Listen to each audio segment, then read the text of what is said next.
The 21st century has thus far been something of a growing up period for the games industry.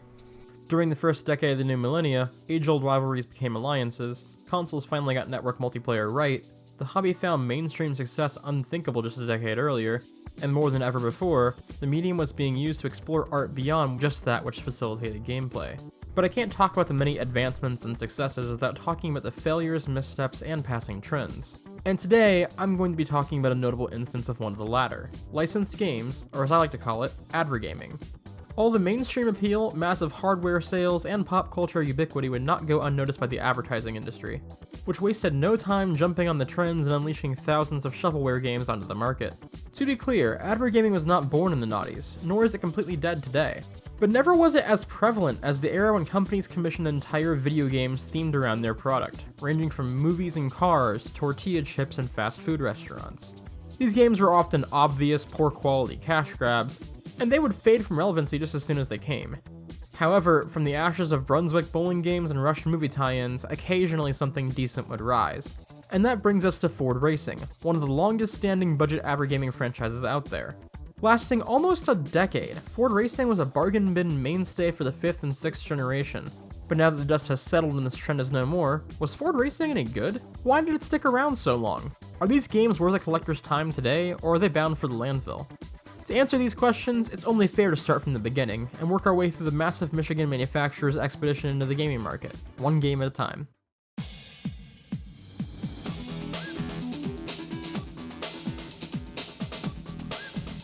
The original Ford Racing released on PC in late 2000 and the PlayStation in early 2001, after the launch of the PlayStation 2. The game is a rather simple clone of Gran Turismo, albeit with a less challenging handling model. Ford Racing adopts Polyphony's concept of starting the player out in the slowest cars available and slowly working them up to higher performance models as they progress. The PC version was developed by Elite Systems, a company with a rather uninspiring back catalog consisting mostly of ports and budget games, though they were responsible for the original Test Drive Off-Road. A company known as Toolbox Design handled the PlayStation port, but they don't seem to exist on the internet in any meaningful capacity. No Wikipedia page, no website, nothing. If I had to pick a single word to describe the first effort to cash in on the Ford license, it would simply be fine. It's exceedingly okay. Exceptionally acceptable. Ford Racing feels like any number of budget Gran Turismo clones on the market around this time. While mechanically solid, it lacks in substance, flair, and staying power. Gran Turismo is a personalized experience. The player has dozens of options for their starter car. Do you get a brand new K car from one of the dealerships, or do you try to maximize your meager signing bonus on the used market? The excitement of Gran Turismo's formula is less about racing and more about the cars. With hundreds of options, combined with credit rewards generous enough to allow somewhat whimsical purchases, what would be repetitive, slow, stale gameplay becomes an enthusiast's playground. Gran Turismo's model leaves the start of the player's career up to his or her interpretation, while Ford Racing decides for them. Ford Racing does not give you less choice. It gives you no choice. You must start out in a Ford Ka. You will move on to a Fiesta, then an Escort. The game's career mode is formatted in seasons with scheduled events, not unlike a sports game. These seasons dictate the car the player drives and must be done in order. Due to losing my save, I played through the first couple seasons twice, and I couldn't stomach the monotony long enough to get to the core of the career. Releasing just a few short months before Gran Turismo 3 would bring the franchise's massive scale to the next console generation, the comparatively dull Ford Racing didn't engage audiences. Despite developing a halfway decent driving model, the developers failed to emulate the more unique elements of GT, and didn't bring anything new or unique to the table either. Neither Elite nor Toolbox had a future with the Ford license. Elite Systems shifted towards the mobile market, though you'd be forgiven for thinking they're no longer around given that their website looks like this. And as for Toolbox, that one remains a mystery. Publisher Empire Interactive retained the Ford Racing license and would give it another shot just 2 years later, with a new developer, a new formula, and on a new console.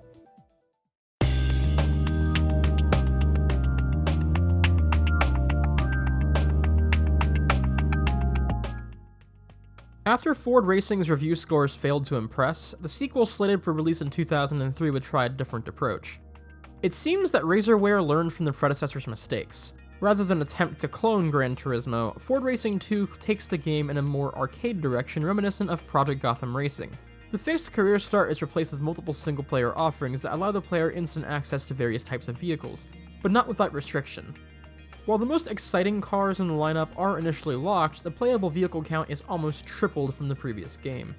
The area where Ford Racing 2 improves the most over its predecessor is unquestionably the physics and handling models. Whereas the original had a focus on circuit racing and grippy handling, the sequel gives the player options.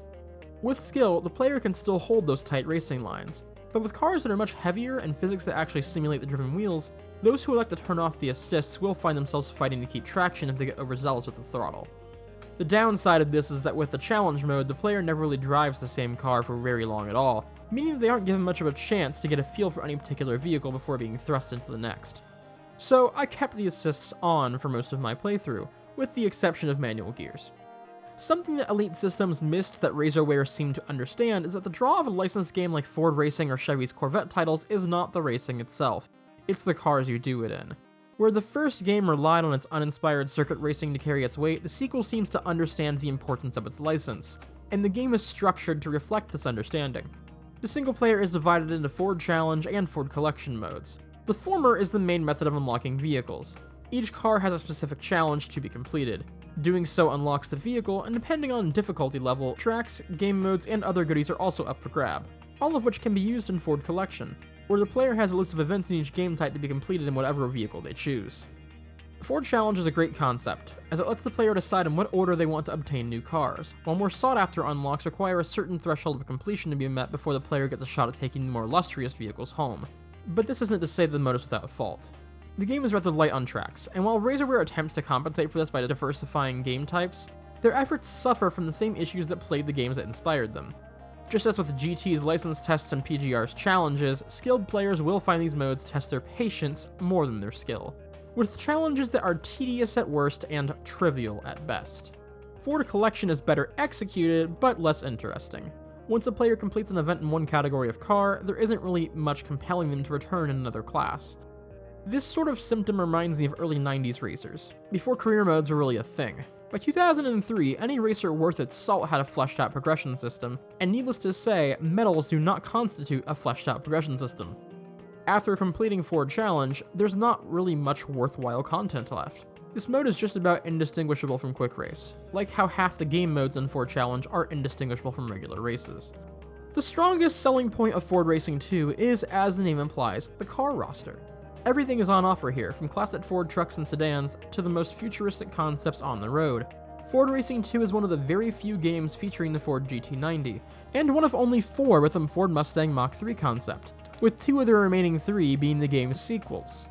As the mechanically strongest game in the franchise, Ford Racing 2 remains worth buying just for its museum aspect, as it's genuinely the best, if not the only place to drive a lot of these cars in digital form. Ford Racing 2 sold over 1 million copies, more than justifying its continued existence as a budget title. The shift in focus was a welcome change, and the physics overhaul resulted in decent core gameplay. The car lists ranged from the obscure to the exciting, and the new consoles allowed the game to look decent, even if not impressive. But Ford Racing 2's core issue was not unlike its predecessors: a lack of gameplay variety, bot-like AI that only occasionally wins by cheating, and little reason to return after what little rewarding content the game had to offer is exhausted. Ford Racing 2 is a decent outing with room to improve, which makes the franchise's 2004 title all the more confusing.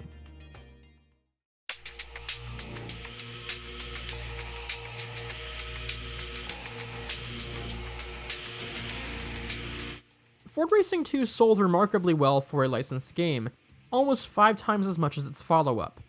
So it's puzzling that I hear so much more about the third entry in the franchise than any of the others, and doubly so when I realize that the game is a step backwards in almost every way. While Ford Racing 2 was a massive departure from the first, Ford Racing 3 is an attempt to build on the previous title's framework, with emphasis on the word attempt. More cars were added, tracks were changed up, not that you know it, and more challenges were added along with a new chunk of single-player content, but none of that contributes to my takeaway. What is astounding to me about Ford Racing 3 is how Razorware was able to take a decent game and change just about everything they got right, while only making marginal improvements in areas that should have taken priority. The first issue is going to make itself immediately apparent the second the player starts the first race. When I was 15 and learning to drive, my dad taught me a rule of thumb. If you can't see the rear tires of the car in front of you, you're too close. The camera in this game does not just break this rule. It crosses it out with a red Sharpie. Not a single third-person camera option in this game is acceptable, with FOVs narrower than the first-person camera and so rigidly mounted to the back of the car that it actually made me nauseous at times. One of my pet peeves when it comes to racing game cameras is when developers firmly affix the camera to a set point behind the vehicle, meaning that any amount of fishtailing or airtime will violently jerk the camera and disorient the driver. While this issue existed in Ford Racing 2, it was never as glaring as it is in the third game. Whether that's because it's actually worse or just the horrible camera angles exacerbating the issue is up for debate. But man, I really just couldn't stand to play more of this one than I had to in order to form an opinion on it. While these issues more or less killed any prospective enjoyment this game might have offered me, it is only fair that I evaluate the other changes in case anyone out there isn't nauseated by the camera. First, Ford Challenge saw an increase in variety with the introduction of minigame-ish challenges, like relay races where you'd complete a sector and switch into a different vehicle, and a Driver San Francisco-style body jump animation. These are a nice change of pace, but the player is still made to put up with the tedious events that added nothing to the previous title. Ford Competition brings a welcome third pillar of single-player gameplay to the Ford Racing package. This mode's structure reminds me of Hot Pursuit 2's Event Trees or PGR's Championships. Pick a car and run through the series to earn a given reward. Nothing groundbreaking, but something I feel was needed given how pointless Ford Collection is in practice. While this does give the player some sense of progression and structure, there are some glaring issues.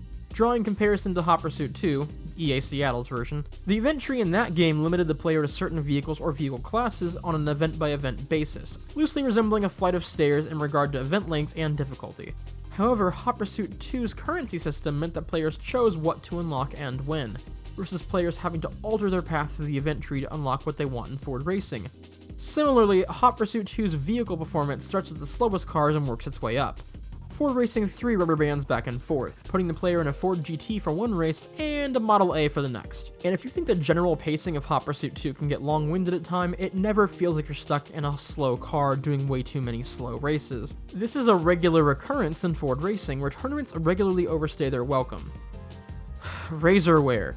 If you're going to make me drive a Model A, that's fine. Don't make me do several events in a vehicle that tops out at less than 100 miles per hour. And especially, don't make me race the same event twice in one tournament. Save for an expanded car list, this is just Ford Racing 2 but worse in a lot of ways. Which is a shame, because after the last game brought some genuinely good value to the budget gaming table, I was hopeful that the sequel would expand on what it did right, rather than undoing it.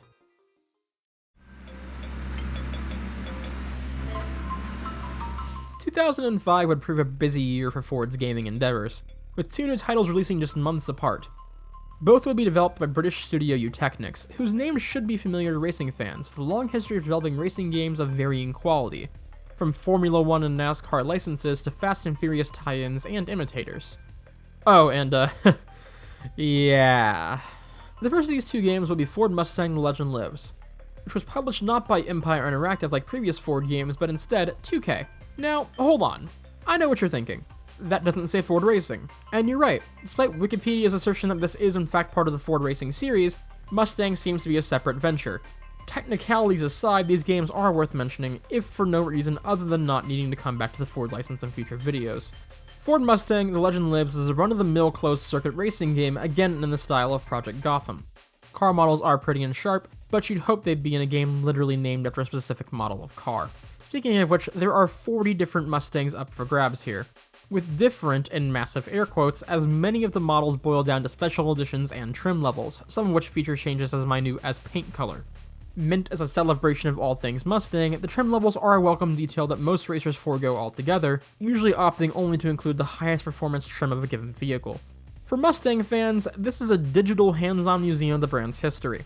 With that being said, unless you are the hardest of hardcore Mustang fans, you may find that this novelty wears off when it comes time to get behind the wheel.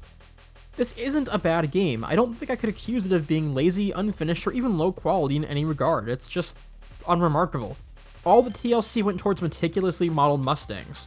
The driving model is better than the previous game, sure, but it still can't hold a candle to better remembered games. The environments aren't as atrociously uninteresting as they were before, but they aren't exactly memorable. Just circuits and cities we've been to digitally hundreds of times before. Like I said, it's absolutely run-of-the-mill in almost every way. Any value found here will solely be in the car roster. which will allow you to drive just about any weird facet of Mustang history you'd like, so as long as it happened before 2005. I hate to draw on the word of other critics to make a point, but Xbox World Australia writer at the time, Graham Darko, said that The Legend Lives will appeal only to Mustang fans, and even then, most of the substantial vehicles are available in much better games, some of which are in this very series.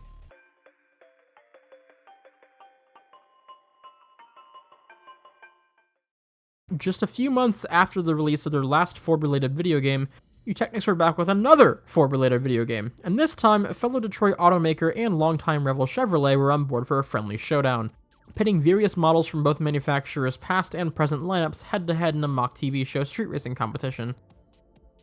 I do have to give them one thing. This is, to my knowledge, the most effort that went into the mock TV show aspect of a game at the time, even developing some sort of official Ford versus Chevy lore. The idea is cool and something that definitely deserved to be fleshed out, something that Eating Games did a little bit better with Test Drive Unlimited 2. But make no mistake, I'm not giving undue credit for the quality of the story or its execution. It's garbage. Yeah, that was some race. Oh, Zach, Jesse, come on in, guys. What's going on, Grandpa? Boy, me and your Grandpa Baker were just talking about the Westington Cup. Yeah? Now, see, every year there's races all over town. Yeah, Fords versus Chevys it is. When the Chevys whoop the Fords. Ha! Oh, boy. Hey, you gonna watch it on TV with us, boys? Come on, it'll be fun. Come on. Okay. This game is laden with jokes about the classic Ford versus Chevy rivalry, you know, the one that rednecks argue about on the ranch house porches. But the writers failed to understand that satire isn't funny if you don't commit. When the tone of your game is supposed to be goofy, you gotta back that up, and not only in the writing, but the gameplay too. Look at Tony Hawk's Underground 2, a game with a story that is undeniably goofy. However, the game acknowledges the absurdity of your character being kidnapped by a combination of the cast of Jackass and several professional skateboarders by working the stupid antics of both of these groups, and special guests, into the game's core formula. By sharp contrast, Ford vs. Chevy's redneck satire is completely abandoned once the player is behind the wheel. The game consists of bog-standard race modes, tedious challenges, and an occasional attempt to mix up the formula, with something that, while original, doesn't work in practice, either due to poor execution or just being a bad idea to start with. The only things even remotely keeping the theme going in the race is the awful generic mini loops passed off as background music, and two unfunny announcers that bicker about Fords and Chevys of vague relation to what you're doing in the race. A novelty that wears thin after about 2 races when you've heard almost everything they have to say. The other drivers can see he's trying to get past. The marshal should ban him. And how long will he keep this lead? Not long. Wow, that's a great move. It sure was, Tom. The Ford should just retire now. They'll never catch him. By the time you really sink your teeth into your first playthrough of Ford vs. Chevy, you'll be very tired of this gimmick. And yes, I said the first playthrough. This game is called Ford vs. Chevy, and to reflect that, you pick a brand when you make your profile. Then your career mode is spent only driving that brand, so if you pick Chevy, you only get to drive Chevy. If you want to drive the competition's nicer cars, you have to start the entire game over. There is at least one redeeming quality to this game, which is that you do get to drive some of the more normal Fords and Chevys out there. This game is all the bog standard early 2000s Chevys a weirdo like me could want in a game. The Equinox, the Avalanche, the Impala, but on the Ford front, there's nothing here you won't get in a proper Ford racing game. And in almost every entry in that series, you'll get a better overall experience. Eutechnyx is perplexingly inconsistent. They've never been the first thing that comes to mind when I think quality racing, but they've got some mechanically decent titles under their belt. Their licensed stuff in particular seems to suffer from these sorts of issues, which might indicate unseen budget trouble. But nevertheless, I feel confident in recommending against picking this one up. After commissioning Sega to produce a Europe-exclusive arcade port of Ford Racing 3, Empire turned to Razorworks to bring yet another Ford racing game to home consoles, and for the first time, the PlayStation Portable. After watching Toyota shun video games over the last couple of years, allegedly for promoting illegal street racing, it's a bit strange to revisit a time when not only would automakers gladly associate themselves with street racing, but even make their very own one-make street racing video game. Enter Ford Bold Move Street Racing. Despite the title, it's a fairly standard Ford racing game. There's not really anything more street racy about this versus previous RazorWire titles. Police chases and car modification are two things that come to mind when thinking of mid-2000s street racing games, but this game has neither. Instead, the major addition to the Ford racing formula for this title was something called Team Racing, where the player picks 2 cars before each race to make up their team. Now obviously you can only drive 1 car at a time, so the AI will fill the teammate's shoes, but at the touch of the button, the player can shift between cars, GTA 5 style, and is tasked with juggling these 2 cars into the highest positions possible to earn points. The AI teammate can also be commanded to block other vehicles or to draft with the player in typical arcade racer fashion, rocketing them ahead of competitors. Issue is that these abilities don't really have cooldowns. As soon as one draft is finished, another can be initiated, and the teammate that you just left behind after drafting will rubber band back to you to do it all again. The AI outside of these team orders are dumb as bricks. And since the player's team is the only one that performs these maneuvers, the rubber banding from drafting evaporates the challenge racing 2 cars at once would seem to present. Obtaining a 1-2 finish is just piss easy. I have issues with the Grid franchise's implementation of teammate mechanics, but the AI weren't stupid, and your teammate struggled to fight through the pack just as much as you did. Bold Moves has AI that's dumb as a rock no matter who it's racing for, and systems that are exploitable at best and pointless at worst. I'm not really sure why, but this game makes me think of Grid in a lot of ways, just a poor version of it. Adding to the pile of mechanics that game got right that Bold Moves didn't, is purchasing cars. Back when Grid actually relied on purchasing vehicles, buying a car for yourself also bestowed your teammate with the same car. You may be the spearhead of your team, but you aren't made of money and the game recognizes this. In Ford Street Racing, the player is forced to purchase both cars for the team, including 2 of the same car if that's the route they want to take. This approach entails a lot of unnecessary grinding, which is unenjoyable thanks to a bloated driving model and the aforementioned teammate mechanics. At the very least, the system allows you to run 2 different cars in a race, but when forced to either choose to grind to pay for an expensive set of wheels twice, or to continue to drive a 1970 Capri, there is no fun option. I think I've made it clear that I'm not impressed by the team racing aspects here, which leaves the solo racing championship. With almost all my complaints being centered around the execution of the team racing, you'd think that taking that away for a second mode might give way to gameplay innovations in other categories.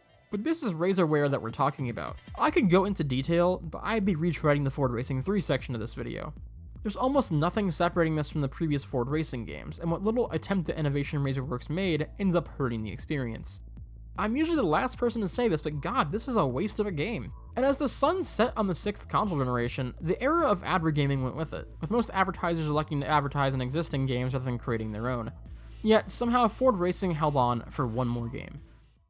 Enter Ford Racing Off-Road, a game that despite being the final entry in the long-running budget franchise, is full of firsts. The first game on a Nintendo console, the first game since Ford Racing 2 not to come out on the Xbox, and the first game to include a different brand's cars, with Ford's child company at the time, Land Rover, appearing on the roster, something that led to it simply being called Off-Road in Europe, with the British automaker's logo taking equal precedence on the box. Despite releasing in 2008, well into the 7th generation, the only new console the game appeared on was the Wii, likely due to its massive install base and relatively cheap cost to develop. You know, the same reason we got garbage like this on the Wii. Plus, the PS3 and Xbox had plenty of new and decent racers, while the Wii really only had Need for Speed.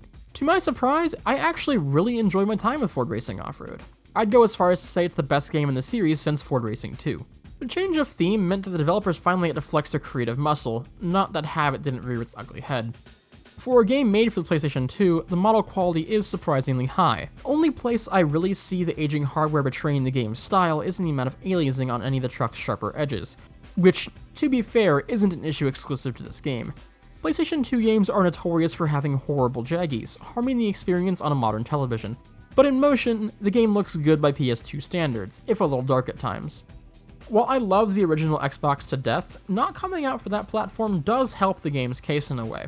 Despite being the most powerful console on the market until its successor landed in 2005, every Ford racing game on the Xbox looked like a PS2 game in the worst possible way, leaving me thoroughly unimpressed.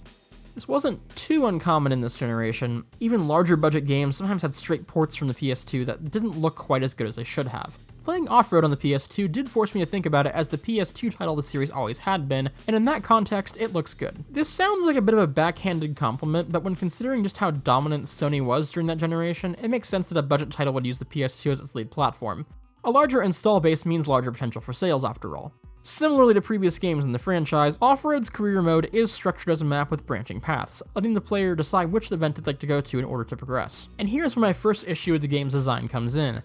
See how the map is separated into 3 biomes? As the player progresses through the career, they will go through each of these biomes in order. This wouldn't be an issue if there was any feeling of variety to the tracks in each biome, but there isn't. It really does feel like I'm driving around the same 2 or 3 canyon-themed courses every time, and things don't get any better in the forest area, at which point I literally started to fall asleep at the wheel because of the repetition. The issue is made much worse from realizing that similar to the previous entries in the series, some new content and race types are functionally identical to regular circuit racing, especially with tepid AI eliminating any semblance of a challenge these alternative modes might present. But at this point, I don't think any of that should surprise anybody. These games are shovelware. They are shoveled out the door to trap moms into buying them at Kmart for less than what actual good games cost. So why do I think that this and Ford Racing 2 are genuinely worth playing? Well, at risk of sounding like a broken record, it's not the driving, it's the cars. These 2 games offer something completely unique that you can't get anywhere else. The chance to drive specific pieces of automotive history in a video game, be it an elusive concept car or something so common and uninteresting that it never makes it into video games. Something I've always admired about off-roading games is they often allow players to drive something completely normal, cars that most games would skip over in favor of something more exciting. Off-road obviously features Ford's flagship F-Series trucks and the fanciest Land Rovers, but how many games let you drive a Ford Escape? Or an Expedition? There are some pretty notable exclusions like the Ford Excursion, but since Ford stopped making that years before this game came out, I get why it's not here, and for reference, that car appears in exactly 1 game. Maybe I'm weird. I just like driving these completely average regular cars in games. Forza used to fill that niche, but when they made the jump to the 8th generation, a lot of cars got left behind, and the series stopped scratching that weird car itch for me. Gran Turismo had something really interesting with its collection aspect, requiring the player to watch the used car dealership like a hawk for concepts, race cars, or just nice examples of niche trim levels. But 1, this was heavily skewed towards Japanese cars, and 2, they scrapped the used car dealer in GT6.